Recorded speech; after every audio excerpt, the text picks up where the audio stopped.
Hello children, welcome to असा education. आज हम करेंगे 9th क्लास की हिंदी की किताब स्पर्श का तीसरा चैप्टर एवरेस्ट मेरी शिखर यात्रा। इससे पहले हमने कुछ क्वेश्चन आपको करवा दिए थे, जो ग्रामर वाला पार्ट था वो रह गया था। तो आज देखते हैं कि इसमें क्या है। तो इसमें आपका पहला प्रश्न है, इस पाठ में प्रयुक्त निम्नलिखित शब्दों की व्याख्या पाठ का संदर्भ देकर कीजिए। तो जो ये शब्द दिए गए हैं इनकी व्याख्या करनी है जो कि पाठ से संबंधित हो। पहला है निहारा है। निहारा है मतलब बहुत ध्यान से विस्मय के साथ देखना, आश्चर्यचकित होकर देखना किसी चीज़ को। तो इसका बनेगा वाक्य, लेखिका ने नमचे बाजार पहुंचकर एवरेस्ट पर चढ़ाई करने से पूर्व उसे निहारा। पाठ के संदर्भ में ही आपको वाक्य बनाने हैं। फिर है धसकना, तो नीचे धस या दब जाना। तो बर्फ़ की भारी चट्टानें जब बर्फीले धरातल पर गिरती हैं तो धरातल धसक जाता है, मतलब जो पृथ्वी है वो धस जाती है। और इसका ख्याल पर्वतारोहियों को भयभीत करने वाला होता है। फिर है खिसकना, मतलब धीरे धीरे सरकना। तो ग्लेशियरों के बहने से बर्फ़ में हलचल मच जाती है और बड़ी बड़ी चट्टानें क्या होता है, खिसकने लगती हैं। अगला है इसमें सागर माथा, मतलब सागर का माथा अर्थात एवरेस्ट। तो लेखिका को एवरेस्ट का दूसरा नाम सागर माथा, जो नेपालियों में पसंद आया। फिर है जायजा लेना, मतलब अनुमान लगाना। तो एवरेस्ट अभियान के समय अग्रिम दल ने पुल बनाकर रस्सियाँ बांधकर सभी बड़ी कठिनाइयों का जायजा लिया, मतलब मुआयना किया उसका। फिर है नौसिखिया, मतलब नया सीखने वाला। तो ये होगा एवरेस्ट की चोटी पर चढ़ने वाले प्रथम व्यक्ति का गौरव पाने वाले तेनजिंग से लेखिका ने खुद को नौसिखिया कहा। उनका कहना था कि मैं तो नौसिखिया हूँ, नया सीखने वाले, मुझे कुछ आता नहीं है। फिर आपका अगला प्रश्न है कि निम्नलिखित पंक्तियों में उचित विराम चिन्हों का प्रयोग कीजिए। आपको देखना है कौन सा चिन्ह कहाँ पर लगेगा। तो पहला है, उन्होंने कहा तुम एक पक्की पर्वतीय लड़की हो, तुम्हें तो शिखर पर पहले ही प्रयास में पहुंच जाना चाहिए। तो उन्होंने कहा, तो यहाँ पर क्या लगेगा, कॉमा लगेगा। क्या कहा, तो पूरा वाक्य आएगा इन्वर्टेड कॉमा में। तुम एक पक्की पर्वतीय लड़की लगती हो, यहाँ पर वाक्य खत्म हो गया तो विराम का चिन्ह लगा देंगे। तुम्हें तो शिखर पर पहले ही प्रयास में पहुँच जाना चाहिए। तो यहाँ पर विराम का चिन्ह और इन्वर्टेड कॉमा बंद कर देंगे। फिर है, क्या तुम भयभीत थी। तो वो क्वेश्चन मार्क है, इसमें क्वेश्चन कर रहे हैं, क्या तुम भयभीत थी।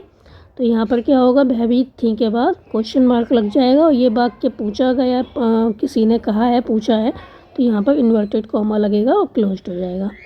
फिर है, तुमने इतनी बड़ी जोखिम क्यों ली बचेंद्री। तो तुमने इतनी बड़ी जोखिम क्यों ली, तो यहाँ पर इन्वर्टेड कॉमा लगेगा और क्वेश्चन मार्क लगेगा। तो किसी का कहा हुआ वाक्य है तो इन्वर्टेड कॉमा में ही लगेगा। तो ये वाक्य इस तरह से लिखा जाएगा। तो आप ये देख लीजिए कि किस तरह से ये वाक्य लिखे गए हैं, उसी तरह से आप लिख देंगे। आपका अगला प्रश्न, नीचे दिए गए उदाहरण के अनुसार निम्नलिखित शब्द युग्मों का वाक्यों में प्रयोग कीजिए। जैसे कि यहाँ पर है, हमारे पास एक वॉकी टॉकी है, वॉकी टॉकी थी। इसी तरह से आपको इनके वाक्य बनाने हैं, जैसे टेढ़ी मेढ़ी, हक्का बक्का, गहरे चौड़े, इधर उधर, आसपास, लंबे चौड़े। पहला है टेढ़ी मेढ़ी, तो हो जाएगा एवरेस्ट की बर्फीली चोटियाँ बर्फ़ की टेढ़ी मेढ़ी नदी सी लग रही थीं। गहरे चौड़े, पहाड़ी रास्ते में पड़ने वाले गहरे चौड़े नाले देखकर मन भयभीत हो रहा था। आसपास, रेगिस्तान में आसपास कोई भी पेड़ नहीं दिखाई दे रहा था। हक्का बक्का, अचानक सेना द्वारा घेरे जाने से आतंकवादी हक्के बक्के रह गए। आप कोई भी वाक्य बना सकते हैं। इधर उधर, जंगली रास्ते पर इधर उधर देखकर चलना। लंबे चौड़े, चुनाव के समय नेतागण लंबे चौड़े वादे करके जनता को बहलाते हैं। फिर आपका अगला प्रश्न है कि उदाहरण के अनुसार विलोम शब्द बनाइए। जैसे इसमें दिया गया है, अनुकूल हो गया प्रतिकूल, इसी तरह से आपको बनाने हैं। तो नियमित का हो जाएगा अनियमित, विख्यात का हो जाएगा कुख्यात, आरोही का हो जाएगा अवरोही, निश्चित का हो जाएगा अनिश्चित, सुंदर का असुंदर या खराब। फिर है आपका अगला प्रश्न कि निम्नलिखित शब्दों में उपयुक्त उपसर्ग लगाइए। जैसे पुत्र में सु उपसर्ग लगाया, बन गया सुपुत्र। इसी तरह दिए हैं शब्द बास, व्यवस्थित, कूल, गति, रोहण, रक्षित। तो बास में लगाया आ उपसर्ग, बन गया आवास। व्यवस्थित में लगाया अ उपसर्ग, बन गया अव्यवस्थित। कूल में लगाया प्रति उपसर्ग, बन गया प्रतिकूल। गति में लगाया दुर उपसर्ग तो बन गया दुर्गति। रोहड़ में अब लगाया उपसर्ग बन गया अवरोहण। और रक्षित में हमने लगाया सु उपसर्ग बन गया सुरक्षित। है आपका अगला प्रश्न कि निम्नलिखित क्रिया विशेषणों का उचित प्रयोग करते हुए रिक्त स्थानों की पूर्ति कीजिए। तो यहाँ पर कुछ शब्द दिए गए हैं। अगले दिन, कम समय में, कुछ देर बाद, सुबह तक। तो ये रिक्त स्थान है, इनको भरना है। पहला है मैं यह कार्य कर लूँगा। तो मैं अगले दिन यह कार्य कर लूँगा। फिर है बादल घिरने के ही वर्षा हो गई। तो बादल घिरने के कुछ देर बाद ही वर्षा हो गई। उसने बहुत डैश इतनी तरक्की कर ली। तो उसने बहुत कम समय में इतनी तरक्की कर ली। जो शब्द ऊपर लिखे उसमें से ही छांट कर लिखना है आपको।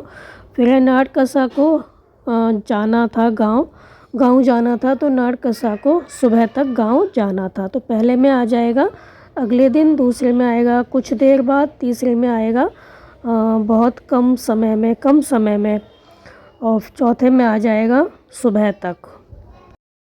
तो ये थे इस चैप्टर के प्रश्न उत्तर बच्चों। इसके आगे जो प्रश्न है वो इतने इम्पोर्टेंट नहीं है, तो आप देख लीजिए। तो ये जो है प्रश्न उनको आप अच्छे से याद कर लीजिए और हमारे चैनल को लाइक कीजिए, सब्सक्राइब कीजिए और शेयर करना बिल्कुल मत भूला करिए। Thank you.